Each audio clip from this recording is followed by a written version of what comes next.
Crime, enye mtaa crime na ni mob. Siwezi kuchocha. Crime ni most. Ni venye tu sisi ni watafu ndo kwa wanafanyi crime hapa. Lakini hata hapa bado wanaweza kufanya crime. Tumekajua mawe kila saa. Tunaenda kwa gava, si ati hatujachop, tumechop.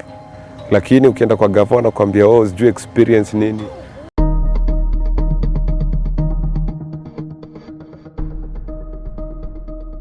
Since Kenya reported its first case of the COVID-19 disease on March 13, 2020, life in Nairobi slums became unbearable. As a result of the unemployment crisis, during and even before COVID-19 pandemic, many youths resolved to lead down a path of crime in desire of better or posh lives. However, it doesn't end well for many of them.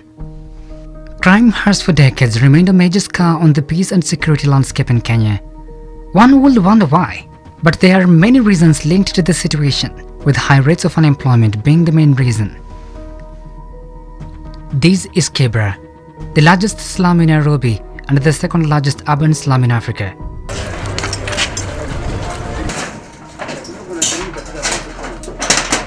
That is 6-year-old George Majanje is a village elder at Makina Ward in Kibra sub-location. As a result of harsh economic times triggered by the pandemic, affording basic needs has been a problem to thousands who live hand to mouth. The father of three is working hard not to disappoint his family.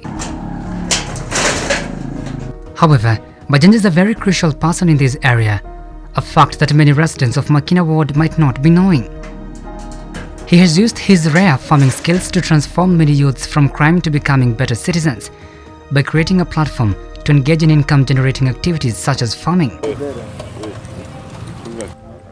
Kwa hakika hii area nimekaa zaidi ya miaka 10 na zile changamoto zile tumepitia kuanzia hii COVID-19 zimetuletea shida sana.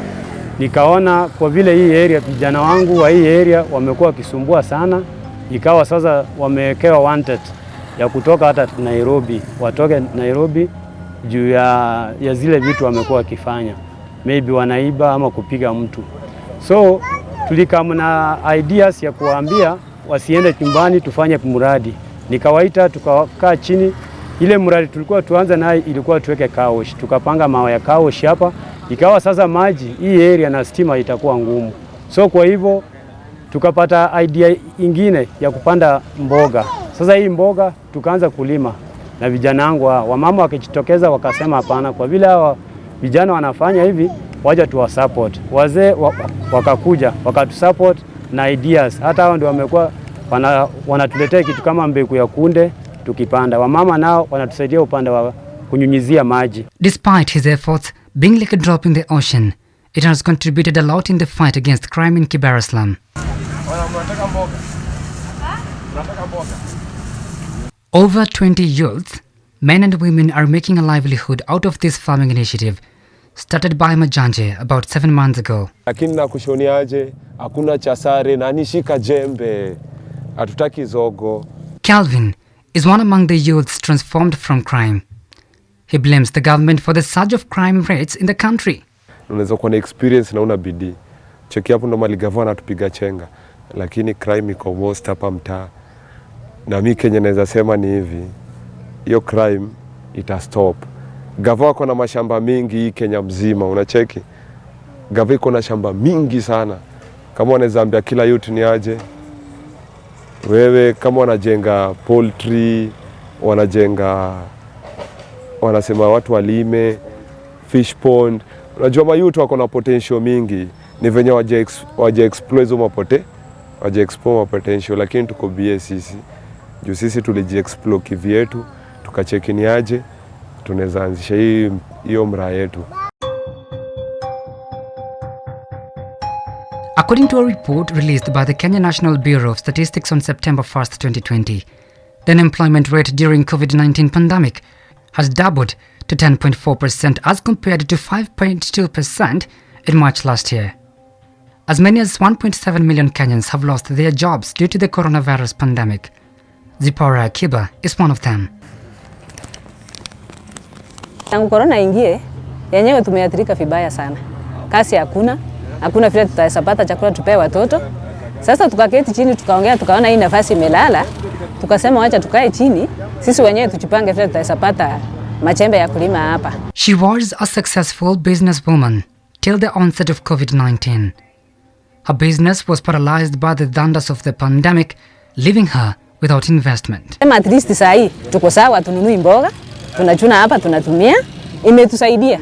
Hii kikosi yote nikiwaambia tufanye hii, tunafanya. The farm helps the group gain little income that is shared among them.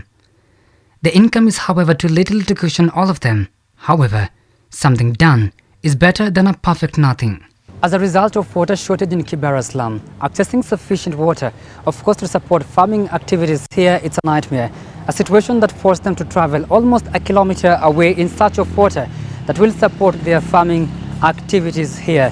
However, the group resolved to come up with this particular well. It, however, depends on rainwater, a clear indication that during dry seasons like this, the water can only support them, albeit for a limited time. Efforts to improve the living conditions of slum dwellers in the country have been feeble and incoherent over the last decade. One wouldn't imagine the struggles faced by jobless slum dwellers. George has worked so hard. I'll tell you that when he started about 7 months ago, that time it was very hot, and he would put in 1,000 seedlings and lose even half or even more. But he persisted. He would come to this site sometimes at 4 o'clock in the morning and struggle. Asia Suleiman Ramadan is the assistant chief in this area. She says Majanje's initiative has played a key role in reducing the rates of crime in the area. Hii ilikuja hii wakati ya corona, ndio vijana wamekaa wamejipata, kumbe wanaweza wakafanya jambo kama hili. So hii ama haya ni some of the things yenye tutasema, ingawa corona ilikuwa mbaya, but at least ilitufunza. Naona sasa vijana wamejua kumbe wako na hii wanaweza, they can do this.